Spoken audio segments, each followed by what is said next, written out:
So I've got Buzz Hawkins with me. How are you, Buzz? I'm sparklingly well, and how are you, Darren? Sparklingly well. That's amazing. So where are you at the moment? You in your studio? I'm in my studio, yes, Hawkins Studio 215, which is in sunny Mosley. Fantastic. So are you spending a lot of time in your studio then at the moment? Yeah, I'm in every day. It's been a voyage of discovery for me, this lockdown, because I've been going through the last few years thinking that I didn't have time to do everything I wanted to do. This has just kind of changed everything now because the clock's gone, hasn't it? To a certain extent. I suppose it has, yeah. When you think about it like that, it's a timeless period, isn't it? Yeah, well, it's done me the world of good, actually. But it really has. So I'm researching some of the previous ideas. I've got jotters all over the place and books full of ideas, one-liners, little words that might just kind of inspire something, songs and stories and all kinds of monologues and that, just scribbled away in notebooks that I'd forgotten. And I've revisited a lot of them, and I'm thinking, hey, this is all right. I can work with this, but I'm just having a great time. Well, there you go. So are you doing much collaboration? Is it all kind of your own solo work at the moment that you're working on? Well, I'm the only one, yeah. Well, I am on one project. The project is, I've got a record label ready to start, which was going to go in March, actually, but something happened, didn't it? But now I'm going with it. Possibly I'll be able to open it by September. I'll be able to launch it, I think. It meant that I couldn't get the tracks ready. It's a record label which is for stuff that fell by the wayside, for people who deserve a voice, people with a voice who deserved a voice. It's players, writers, musicians, and preferably locally based. Yeah. This label is initially set up to be able to get them on all the sites globally within 10, 12 days of launching any track, any album. It sounds... Get the marketing. It's really exciting, it is, and I've got 3 or 4 sets on the list, one of which, the collaboration aspect of it, is my own band, Hawkins Backyard. Oh, right. Which is, and it's all original material. Yeah. We do have a cover set that we've been working together for, just for the hell of it. Yeah. To bring, because sometimes I've got this memory of when I was doing my comedy first got in the way of me music. Yeah. And it did. It's given me a great life and a good living. Okay. And quite a lot else. But I was going out there as a musician, a git voc, and the comedy came in. But I still wanted to do my songs because I've always been a writer. Yeah. So, and I found that as soon as I'd be in a venue and doing covers and comedy as well to keep them amused. And then they say, well, here's one of my own. And at that point, they'd all go to the loo and the bar and go for a wander. So I came up with a little plan, and I'll tell you what it was. I tried one week. I said, now this one, you won't have heard this one before. I've actually got the white label of it. It's as yet unplayed on the radio release, white label release from Leo Sayers' new album. and I played one of my own songs. And they went mad for it. Really? Yeah, because I told them it was by Leo Sayer. Well, I was going to say, I hope they didn't jump on Twitter and start tagging Leo Sayers. I just heard your new song. It sounds amazing. All those things, yeah, it's a very strange world. So I'm having a great time, yeah. Somebody asked me, I'd done a series on radio of adventures for Billy Bradshaw's Dead Good Adventures. Dead Good Adventures, yeah. The kids. Yeah, for the kids. And somebody wanted to, can you get it? I said, well, I haven't got it. But I could, and I started to think about redoing it. So I'm rewriting and recording as we speak. I'm redoing it now, so that's good. Oh, that's amazing. So, I mean, you've obviously got a very diverse career in terms of the different types of things you do. Yeah. You talked about the live shows there. You obviously do a lot of radio, and that's obviously where a lot of people will have heard, the Bradshaws on the radio and stuff. Yeah. Have you got a preference, Buzz, of the medium you enjoy the most? I'm going to come back with a Ken Dodd's response when he was often asked, what's your favourite venue? And he always said, the next one. Ah, very good. So I love them all while I'm in them, because it's easy to get immersed, isn't it? I was looking at a couple of golf clubs and seeing that you were due to perform. So obviously there's stuff around the corner there. When you go out and perform, do you do it as yourself? Do you do a Bradshaw's one specifically? Well, that's always been a little bit of a torment to me.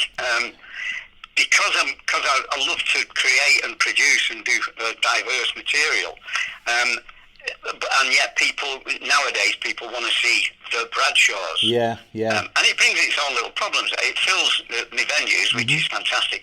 So yes, I have a Bradshaw show, specific Bradshaw shows, and I do a new one every 2 years. Yeah. And I've got one ready to go, but it's not going to happen this autumn as I thought it was. It'll probably be spring or something like that next year. And that's a big all thing, all dancing, scenery and props and fancy lighting and actors on stage, a couple of actors that costume up and do stuff for sketches. And for me to be able to do a personal Buzz Hawkins set within that show, I come on as a burglar or something. Oh, right. And kind of intrude on the Bradshaw's show. But I also go out, no, it's things you've got to do to get away with it. And then I go out, mostly I'll go out and do Buzz Hawkins, the man behind the Bradshaws, which allows me to do Bradshaw's stories and sketches and that kind of stuff, and loads of comedy songs. When did you first realise that they were, the Bradshaws, like you've talked about there, it's almost like a monster you've created, isn't it? That you're never going to escape from that, are you? No, they're not. Absolutely, yeah. And like you say, I don't know. It was a crazy one. That it was I can tell you the year. It was 1983, and I'd been working at Piccadilly Radio. For 5 or 6 weeks, which. Over the 5 or 6 weeks, I must have done something the like, because they upped me from the ongoing job that I had, which was night beat musician, 2 nights a week, where I played in between records, right, in the original stuff and that.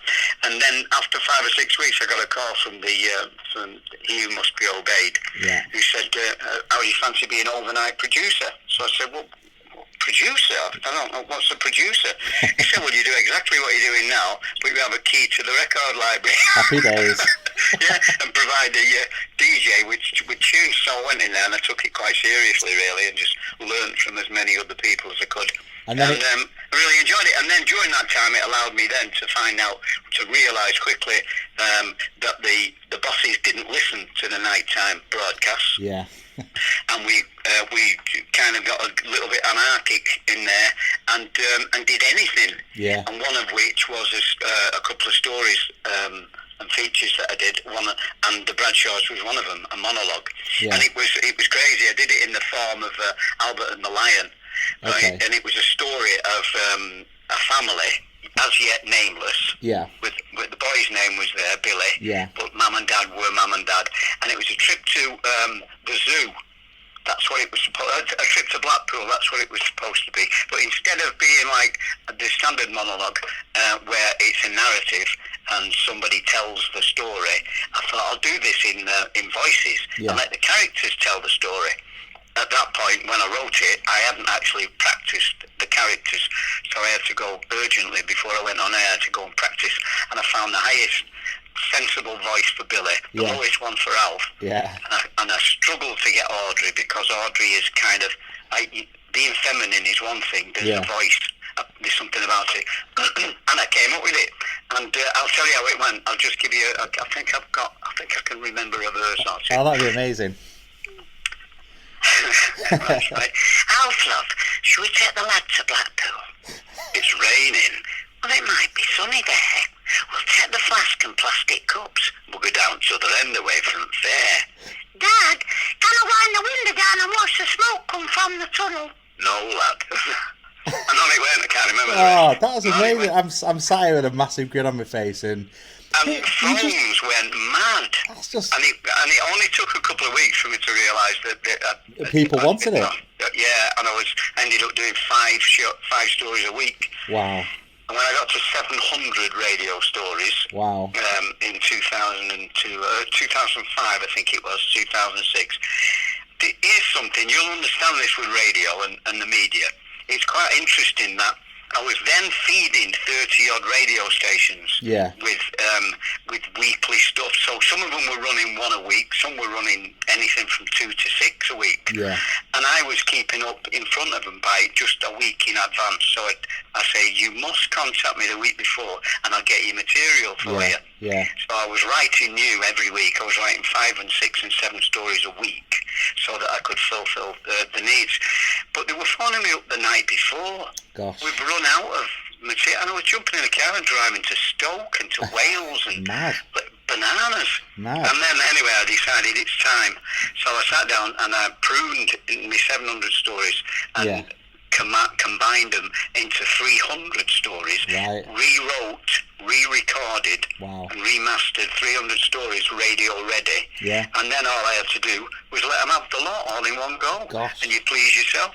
And it's still on 60 or 70 stations now. Well, I know, yeah. I mean, Literally, it's daft.